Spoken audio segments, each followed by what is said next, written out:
Permettez-moi, au début de cette homélie, au nom de toute la paroisse, nous vous remercions pour le respect scrupuleux des mesures barrières de protection contre la Covid, l'obéissance aux directives de l'Église seule nous donnera le moyen sûr d'éradiquer dans nos rangs cette pandémie.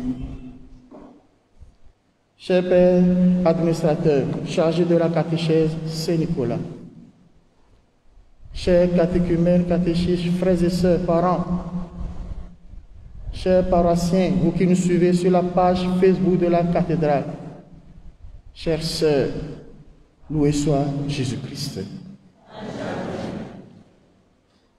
Donne-nous, Seigneur, un cœur nouveau, mais en nous, Seigneur, un esprit nouveau. Voilà la première lecture d'aujourd'hui. Du livre du prophète Jérémie. Jérémie qui annonce les clauses d'une nouvelle alliance différente de celle conclue par le même Dieu avec nos pères, le peuple d'Israël.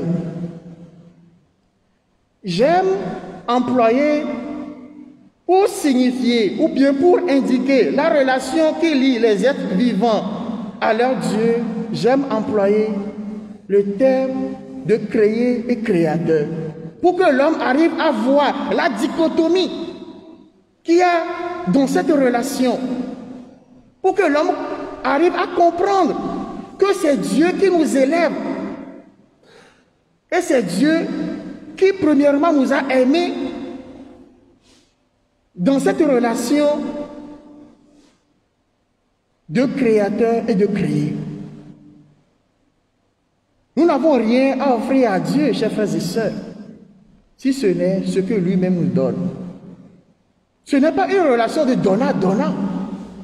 Ce n'est pas une relation d'égalité, mais c'est une relation inégalable et inégalée, chers frères et sœurs.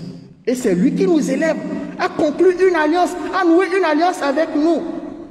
Même nos pères dans la foi ont failli. Ils ont désobéi. Ils ont été infidèles. Avec Jérémie dans la première lecture, j'inscrirai dans vos cœurs les clauses, les lois de mon alliance nouvelle. Ce sera une alliance d'éternité, différente de l'autre. L'autre dont les clauses ont été inscrites sur une pierre. Voilà l'infidélité et la désobéissance du peuple. Dieu, le premier, prend toujours l'initiative à être au chevet de l'homme pour son salut et non pour son salut, pour le salut de Dieu. Chers frères et sœurs, nous sommes invités, exhortés, plus que jamais, à reconsidérer notre intimité avec le Christ. Surtout vous, les catéchumènes. Nous sommes invités, exhortés, à considérer aussi que, effectivement, seule la souffrance, la joie d'appartenir au Christ pourront toutefois nous amener au salut éternel. Pas uniquement la joie, mais aussi la souffrance. La vie chrétienne n'est pas une vie linéaire. Si le grain de blé tombé en terre ne meurt, cette graine, ce grain de blé ne portera jamais du fruit. Permettez-moi de vous poser cette question. Nous sommes tous là dans cette église cathédrale splendide. Est-ce que nous sommes là pour la vie éternelle ou bien ceux qui sont prêts pour la vie éternelle n'ont qu'à lever la main? Pour la vie éternelle, vous êtes prêts? Tous. Mais ceux qui sont prêts à mourir, dans vos cœurs, les mains descendent. On est prêt à avoir la vie éternelle, mais on n'est pas prêt à souffrir.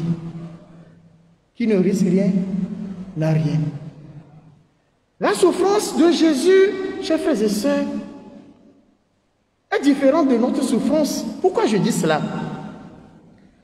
Jésus, en venant dans ce monde, savait qu'il allait souffrir. De quelle mort? De quel type de mort? Qui va le trahir? Là où il va mourir? Là où il sera sacrifié? Il savait tout cela. Et pourtant, mon frère, si on te disait que peut-être ton époux ou bien ton épouse, c'est lui ou bien c'est elle qui va t'empoisonner, je ne pense pas que tu vas célébrer ton mariage avec lui ou bien avec elle. Ai-je menti? Non et non. Si on te disait que c'est ton ami qui va te trahir, je ne pense pas que tu vas lui offrir quelque chose pour sa conversion. Et pourtant, Dieu, Jésus, lui, le fait. Il savait tout.